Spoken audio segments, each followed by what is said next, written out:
लखनऊ में स्वच्छता अभियान के तहत कैबिनेट मंत्री ओपी राजभर ने प्रेस कॉन्फ्रेंस की है। उन्होंने बताया कि महात्मा गांधी को श्रद्धांजलि देने के लिए 15 दिवसीय स्वच्छता महाअभियान का आयोजन किया जा रहा है, जो 2 अक्टूबर तक स्वच्छ भारत दिवस के रूप में मनाया जाएगा।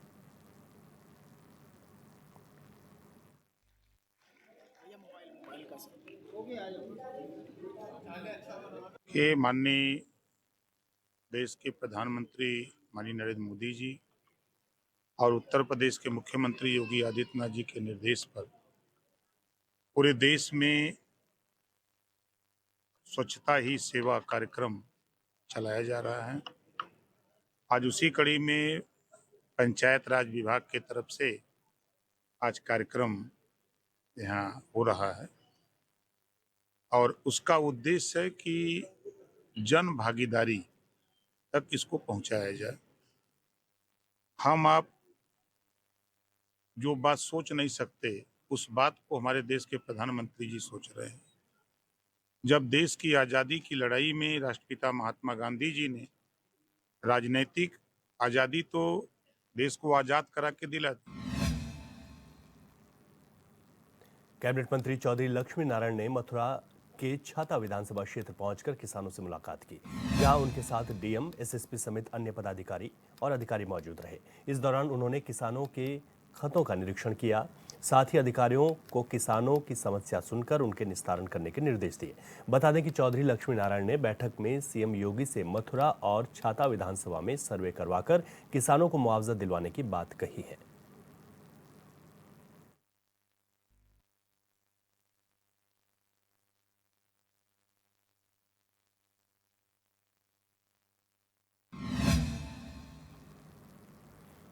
दो दिवसीय लखीमपुर खीरी दौरे पर पहुंचे प्रभारी मंत्री नितिन अग्रवाल ने कलेक्ट्रेट सभागार में अधिकारियों के साथ समीक्षा बैठक की है। बैठक में मौजूद अधिकारियों को प्रभारी मंत्री ने जरूरी दिशा निर्देश भी दिए। बैठक के बाद पत्रकारों से रूबरू होते हुए मंत्री ने बताया कि लखीमपुर खीरी में बाढ़ की समस्या काफी बड़ी है, जिसकी वजह से लोगों को काफी परेशानी हो रही है। उन्होंने दावा किया है कि बाढ़ प्रभावित क्षेत्रों में राहत सामग्री पहुंचाई जा रही है। साथ ही जो लोग बेघर हो गए हैं उन्हें जल्द ही सुरक्षित स्थानों पर स्थापित किया जाएगा।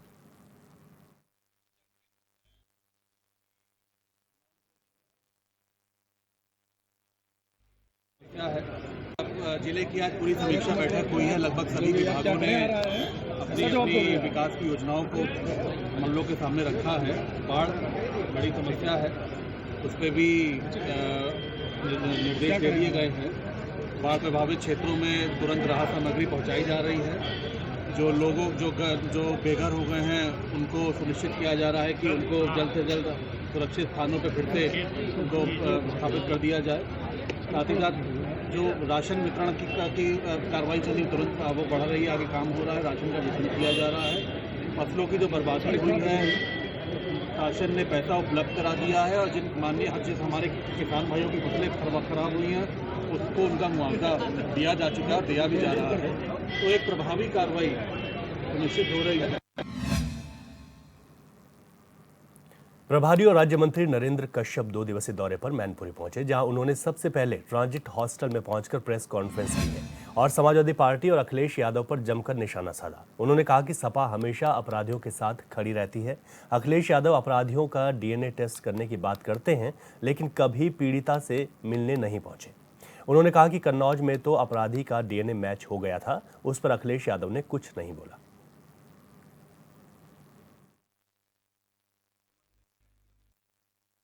समीक्षा के दौरान हमने अधिकारियों को निर्देशित किया, आज भी डीएम कप्तान को बिठा के कुछ एप्लीकेशन हमारे पास आई थी अवैध कब्जों को लेकर, कुछ एप्लीकेशन एक मंदिर के संबंध में भी आई थी अवैध कब्जों को लेकर। तो उसके बारे में हमने जिलाधिकारी को निर्देशित किया कि सभी तहसीलों के अधिकारी एग्जाम्स को बुला के कम से कम जो अवैध कब्जे वाले मसले हैं उनको समय सीमा में तय कर सकते हैं। सालों सालों पेंडेंसी रहती है, आदमी घूमता रहता है एप्लीकेशन लेके, तो उस पर हमने संज्ञान लिया है कि इसको त्वरित निस्तारण समस्याओं का हो, ताकि मैनपुरी में आम आदमी को लगे कि सरकार हमारे साथ है।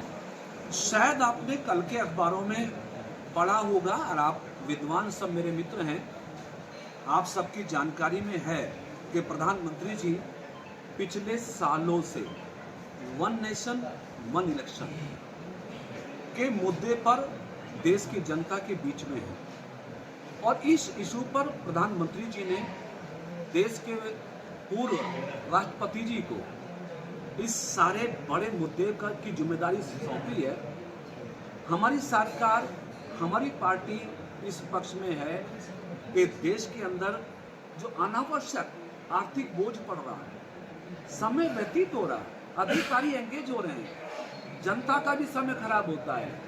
हमारी सरकार का स्पष्ट मत है कि वन नेशन वन इलेक्शन की पॉलिसी देश में लागू हो। हमारी सरकार उस पर आगे बढ़ रही है। तो मेरे ख्याल से आपको इस बात का अंदाजा अवश्य हो जाएगा कि हमारे देश, हमारी प्रदेश की सरकार, हमारी पार्टी इस पक्ष में है कि इलेक्शन बार बार ना हो।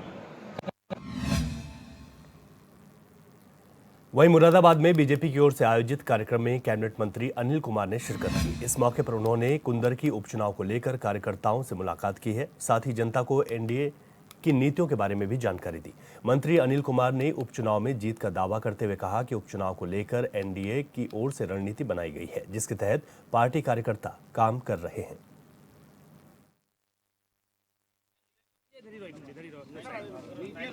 सबसे बड़ा कार्यक्रम तो यह है कि स्वच्छता ही सेवा है और ये एक बड़ा वृहद कार्यक्रम है जिसको आदरणीय प्रधानमंत्री नरेंद्र मोदी जी ने 2 अक्टूबर 2014 को उसकी शुरुआत की थी और इसकी परिकल्पना की थी देश के राष्ट्रपिता महात्मा गांधी जी ने। महात्मा गांधी जी ये चाहते थे कि देश स्वच्छ हो, संपन्न हो, विकसित हो।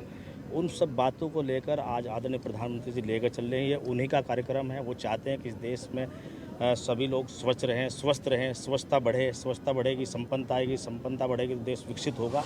ये उनकी परिकल्पना है और उसी परिकल्पना को हम आगे बढ़ाने के लिए आज ये एक सांकेतिक कार्यक्रम हम लोगों ने किया है। वन नेशन वन इलेक्शन पर कांग्रेस प्रवक्ता अंशु अवस्थी का बयान सामने आया। अंशु अवस्थी का कहना है कि बीजेपी संविधान खत्म करना चाहती है। ये बिल संविधान विरोधी है और देश के लोगों के अधिकारों का हनन हो रहा है। उन्होंने कहा कि one nation one election bill राज्यों के अधिकारों को समाप्त करने की साजिश है और इसके जरिए बीजेपी महंगाई, बेरोजगारी और भ्रष्टाचार जैसे मुद्दों से ध्यान भटकाने का काम कर रही है। देश के लोगों को जो बार बार वो मंशा निकलकर सामने आती है कि उनकी अभी भी संविधान बदलने की जो भावना थी वो बदली नहीं। पहले 400 सीटों का नारा लाकर संविधान बदलने की बात कर रहे थे, अब लोगों के अधिकारों को समाप्त करके संविधान को समाप्त करना चाहते हैं। संविधान की जो आत्मा है, इस देश के लोगों को जो अधिकार संविधान के अंदर प्रदत्त है, मिले हैं, वोटिंग राइट, उसे समाप्त करना चाहते हैं। उसके साथ में जो राज्य के अधिकार है, जो राज्य और केंद्र के अधिकारों के बीच में संतुलन है, जो संविधान में व्यवस्था है, उसे समाप्त करना चाहते हैं। और इस देश में चुनाव तो हमेशा 5 साल पर होते हैं, तो वन नेशन वन इलेक्शन का क्या मतलब है? मध्यावधि चुनाव कहीं पर होते हैं। विधानसभा अगर बीच में कार्यकाल बिना पूरा किए भंग होती है तो उसके लिए क्या प्रावधान होंगे? क्या लोगों के जो जनादेश है? प्रदेश में बिगड़ी हुई कानून व्यवस्था और महिलाओं पर हो रहे अत्याचारों के खिलाफ कांग्रेसियों ने प्रदर्शन किया। प्रदेश कांग्रेस कमेटी के बैनर तले कांग्रेसी हाथों में स्लोगन लिखी हुई तख्तियां लेकर सरसैया घाट से प्रदर्शन करते हुए मंडल आयुक्त कार्यालय पहुंचे, जहां उन्होंने प्रशासनिक अधिकारियों के जरिए राज्यपाल के नाम ज्ञापन सौंपा। इस दौरान वरिष्ठ कांग्रेसी नेता आलोक मिश्रा ने बताया कि प्रदेश सरकार और अधिकारियों की मनमानी की वजह से आम जनता काफी परेशान है। अपराध के मामले में प्रदेश नंबर 1 पायदान पर पहुंच गया। वहीं सीएम योगी पर तंज कसते हुए उन्होंने कहा कि बटोगे तो कटोगे, लेकिन आपको कटने वालों को भी बचाना है।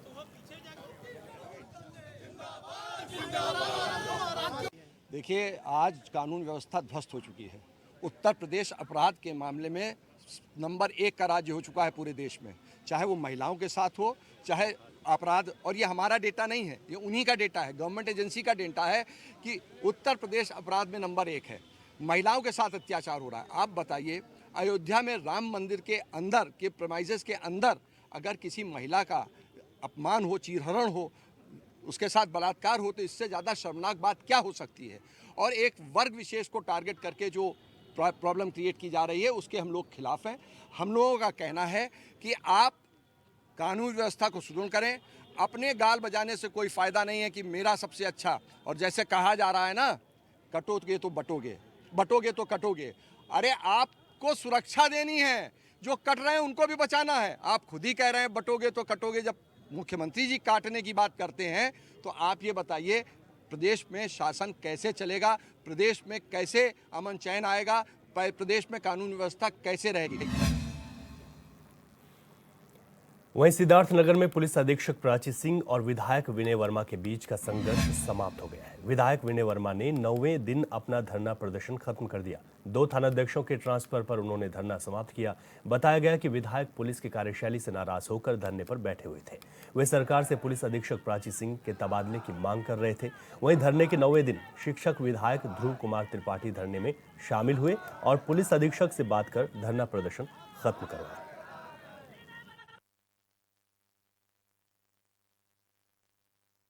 आज बाबूजी पीपल्स पार्टी बाबूजी जो सम्मानित एमएलसी हैं, जिले के हमारे सम्मानित दूसरी बार के लोकप्रिय विधायक रामधनी राय जी और ऊर्जावान हमारे जिलाध्यक्ष कन्हैया पासवान है, हमारे प्रभारी हरी कुशवाहा जी और एडिशनल एसपी साहब, जो सारे लोग आए हैं। उन्होंने एसओ को, दोनों एसओ को, जो डबरुआ एसओ जिसने मायाराम परिवार के साथ उसको हटा दिया, जिन्होंने गलत करा था, और सौरभगढ़ एसओ को हटा दिया है। जो हमारे जिले के भारतीय जनता पार्टी के नेता कर सकते थे, उन्होंने ताकत से और हम लोगों के आज प्रयास से और मेरे सौरभगढ़ की बिल्कुल जनता को मैं पैर छू के धन्यवाद देता हूँ। दोनों जो बेकार थे, दोनों बेकार वाले एसओ हटा दिए। अब मैं माननीय मुख्यमंत्री जी से हाथ जोड़ के निवेदन करूँगा, जल्द ही कप्तान हटाएं। और मेरे श्रावस्ती में कलेक्ट्रेट स्थित कई कार्यालयों का डीएम अजय द्विवेदी ने औचक निरीक्षण किया। इस दौरान कई विभागों के अधिकारी मौके से नदारद मिले, जिसको लेकर डीएम ने अनुपस्थित रहे सभी अधिकारियों से स्पष्टीकरण मांगा है। साथ ही बिना अनुमति कार्यालय से गायब रहने वाले अधिकारियों को कार्रवाई करने की चेतावनी भी दी है।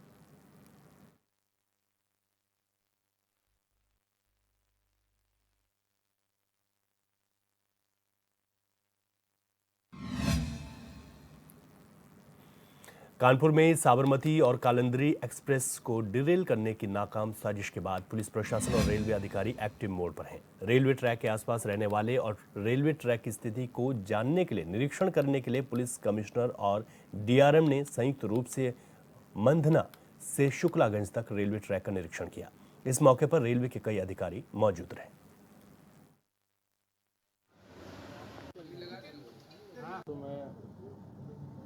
जो भ्रमण है उस विषय में बताना चाहूँगा कि अभी 15 तारीख को ही माननीय मुख्यमंत्री जी ने पूरे प्रदेश के समस्त अधिकारियों के साथ बैठक की थी और उसमें उन्होंने अनुरोध किया था, निर्देश दिया था सभी को कि रेलवे की जो ट्रैक सुरक्षा है, रेलवे की जो होलिस्टिक सिक्योरिटी है, उसमें प्रदेश पुलिस का, प्रदेश के जिला प्रशासन का एक महत्वपूर्ण योगदान है और हम अपनी जिम्मेदारियों को रेलवे से समन्वय करते हुए बेहतर ढंग से निभाएं।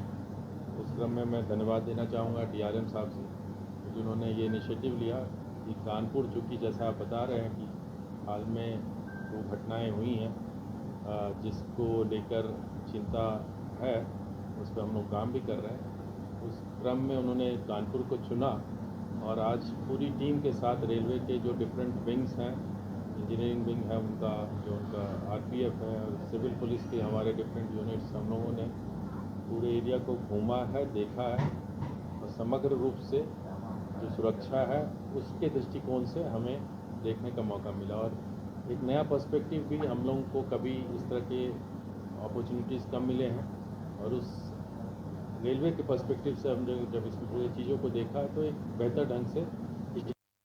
देखिए, ये मेनली एक समन्वय निरीक्षण था आरपीएफ, जीआरपी और सिविल पुलिस और रेलवे प्रशासन के बीच में, जिसमें हम धन्यवाद अदा करना चाहेंगे। सीपी साहब ने स्वयं इसमें निरीक्षण में भाग लिया और हम लोगों को ने पूरे एरिया को, कानपुर के क्षेत्र का निरीक्षण किया है, जिससे बाद आगे की स्ट्रेटजी तैयार की जाएगी कि किस प्रकार हम लोगों को जो यहाँ पे सिक्योरिटी से रिलेटेड इश्यूज हैं ट्रैक की, उसको हम कैसे मिटिगेट। ब्रेक के बाद आपका स्वागत है। खबरों में आगे बढ़ेंगे। चंदौली के नरहन गांव में कर्मनाशा नदी पर बने पुल में दरार आने की सूचना मिलते ही डीएम निखिल टीकाराम फुंडे मौके पर पहुंचे, जहां उन्होंने तकनीकी टीम को पुल की जांच के आदेश दिए हैं। इस दौरान डीएम ने पुल क्षतिग्रस्त होने की पुष्टि नहीं की। उन्होंने कहा कि पुराना पुल होने से भारी वाहनों को रोका गया है, जबकि हल्के वाहनों के लिए पुल को जांच के बाद खोल दिया जाएगा। वहीं डीएम ने बाढ़ से प्रभावित लोगों को सर्वे करवाकर क्षति का मुआवजा देने का आश्वासन दिया।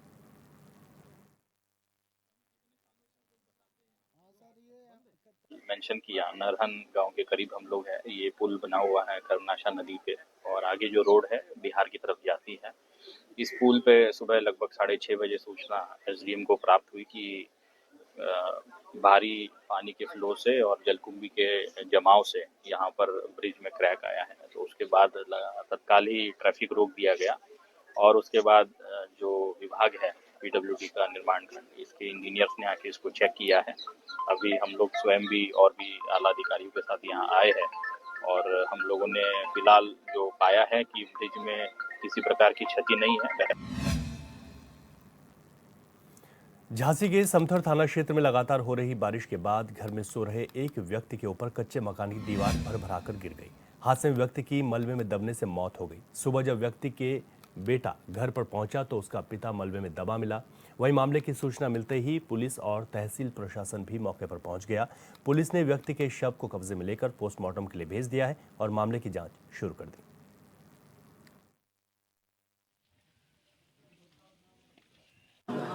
आज सुबह प्रातःकाल में सूचना मिली कि वहाँ मुन्नालाल पुत्र दयाराम की, जो रात को अपने बाड़े में सोए हुए थे, रात में तेज बारिश हुई, उसके कारण उसकी दीवार गिर गई। दीवार से दबने के कारण उनकी मृत्यु हो गई। मौके पर तत्काल नायब तहसीलदार और पुलिस की टीम को भेजा गया और इस प्रकरण में जांच उपरांत नियमानुसार राहत राशि मृतक के परिजनों को प्रदान की जाएगी। मुरादाबाद के थाना मझोला इलाके में अवैध संबंध के शक में एक शख्स ने अपनी पत्नी की गला दबाकर हत्या कर दी। इसके बाद आरोपी ने खुद भी फांसी के फंदे पर लटक कर जान दे दी। सूचना पर पहुंची पुलिस ने शव को कब्जे में लेकर मामले की जांच पड़ताल शुरू कर दी है। एक मुकेश नामक व्यक्ति वहाँ अपनी पत्नी के साथ रहते थे और पति और पत्नी के बीच में कुछ विवाद चल रहा था, पारिवारिक विवाद था अपना। और उसके बाद संभवतः कल रात में इनकी पत्नी अपनी 2 बच्चों को अपने मायके छोड़कर जब वापस घर पे आई हैं, उसके बाद इन दोनों के बीच में कुछ तकरार हुई है और उसके बाद जो मुकेश थे, इन्होंने पहले अपनी पत्नी का प्रथम दृष्टया जो अभी प्रतीत हुआ है उसमें गला घोट करके उनकी हत्या कर दी। उसके बाद आत्महत्या कर लिया। इसमें हम लोग, बाकी हमारी जो फील्ड यूनिट की टीम है मौके पर गई है। हम लोगों ने वहाँ से सारे एविडेंस ले लिए हैं और इसमें छानबीन की जा रही है। दोनों परिवारों से पूछताछ की जा रही है। उसके बाद जो भी फाइंडिंग्स होगा उसके हिसाब से भी। संत कबीर नगर के शहर कोतवाली क्षेत्र में भेड़िए ने एक लड़की पर हमला कर दिया। लड़की की चीख सुनकर स्थानीय लोग मौके पर पहुंचे और लड़की की जान बचाते हुए उसे घायल अवस्था में अस्पताल में भर्ती कराया। फिलहाल लड़की की हालत ठीक बताई जा रही है। वहीं ग्रामीणों का दावा है कि घटना के वक्त भेड़ियों की संख्या कुल 4 थी और जब हम वहां पहुंचे तो चारों भेड़िए जंगल से भाग गए। सुबह हुआ, हम लोग वहाँ खेते गए थे। एक लड़की भी बाहर से लौट के आ रहा था, 14-15 साल की। वहाँ भेड़िया पकड़ लिया और पकड़ के बाद में उसको काट भी लिया और वो चिल्लाती थी तो हम लोग दौड़ के वहाँ गया, एक औरत भी एक हम भी। तो छोड़ करके फिर पश्चिम मुहे जाए लगा। तब वहाँ से हम लोग चले आए लेके। उसका हालत भी बहुत गंभीर था। जिला पर गया, एम्बुलेंस से आया, सुई हुआ, दवाई हुआ, फिर वो घर आया था और तबीयत अभी खराब है। प्रशासन 4 लोग आए थे, पुलिस वाले। वहाँ 2 लोग के ड्यूटी लग गया। बालू शासन क्या हुआ? सुबह हुआ है कि बाहर गए बागी और उधर से लौट के आ रहे हैं और पीछे से एक लड़की आ रही है, उसको भेड़िए काट लिया। कहाँ काटा? क्या कैसी है? पीठ पर और गदोरी में और हाथ पर। और तो आप कैसे गई वहाँ पे? और हम पीछे से गए और बाद हम उसको नहीं देखा कि वो पीछे से आ रही है। हम आगे से हम आ रहे हैं, पीछे से वो आ रही है और बाद उसको पीछे से आकर काट लिया भेड़िया। तो उसकी शोर आवाज सुन के तब आप? हाँ, आवाज जब चिल्लाई कि चाची बचाइए बचाइए, तब हम दौड़ के गए और बाद वो छोड़ के भाग गया। वहीं आगरा के थाना बरहन क्षेत्र में 5 साल के बच्चे की हत्या का मामला सामने आया। जांच में जुटी पुलिस ने मामले का खुलासा करते हुए 2 लोगों को गिरफ्तार किया है। पुलिस के मुताबिक 15 लाख रुपए की फिरौती के लिए पड़ोस के रहने वाले बुजुर्ग ने अपने भाई की मदद से बच्चे का अपहरण करवाया था।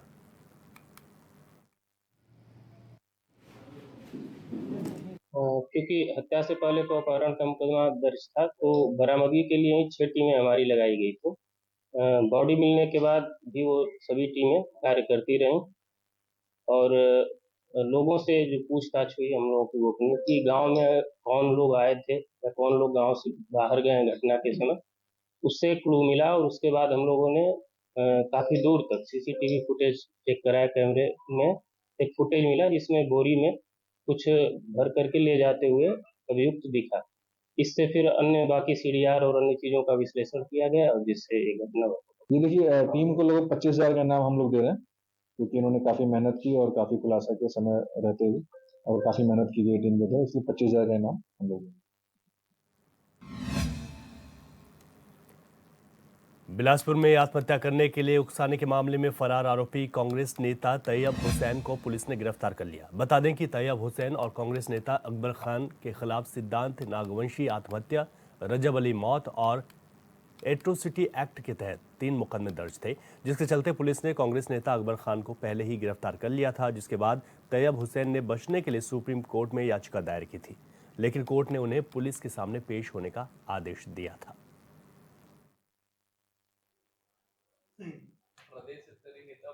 जी हाँ, ये तैयब हुसैन नाम का आरोपी था। उसको 3 अलग अलग मामलों में उसे गिरफ्तारी शेष थी, जिसमें से एक सरकंडा में सुप्रीम कोर्ट से उस पर नो कोएर्सिव एक्शन का ऑर्डर मिला था। उसके अलावा सिविल लाइन में एसटीएससी एक्ट का एक मामला था, सकरी में भी एक 306 और एसटीएससी एक्ट का मामला था, जिसमें इनमें से 2 मामलों में उसको जमानत मिल गई थी। एक मामले में वो अभी भी फरार था, उसको गिरफ्तार किया गया है और विधिवत गिरफ्तार करके न्यायिक रिमांड के लिए कोर्ट में पेश किया गया है।